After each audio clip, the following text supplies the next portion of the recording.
Votre animal se comporte-t-il inhabituellement lorsque vous avez des invités? Tout d'abord, voici quelques exemples de signes d'anxiété que vous pouvez retrouver chez le chat et le chien. Chez le chien, il se peut qu'il ait les oreilles basses, la queue basse et qu'il cherche à fuir. Chez le chat, il peut avoir les pupilles dilatées, chercher à fuir et se cacher également. Dans les cas de non-agressivité, vous pouvez avoir recours à un produit naturel aux effets apaisants qui peut rendre votre animal plus réceptif aux exercices de modification du comportement.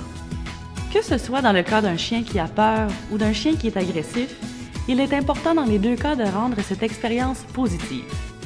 Par exemple, vous pouvez attendre l'arrivée de vos invités avant de donner à souper à votre animal. Ceci le fera associer la situation comme étant très positive. Vous pouvez aussi demander à vos invités de donner des gâteries à votre animal. Si votre animal a trop peur de s'approcher, mettez simplement les gâteries par terre près de vos invités et votre animal s'approchera quand il sera prêt. Il est aussi important de complètement ignorer l'animal.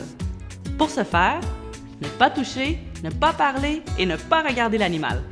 Les chiens sont très inquiets quand on les regarde directement dans les yeux. Si vos invités veulent leur donner des gâteries, assurez-vous qu'ils ne les regardent pas et qu'ils lancent simplement les gâteries près du chien. On ne force jamais l'interaction et on fait tout ce qu'il faut pour rendre ça positif.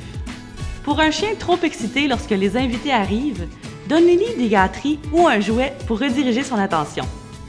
Vous pouvez aussi l'entraîner à aller sur son coussin au besoin. Si votre chien est agressif, il serait important de consulter un vétérinaire comportementaliste.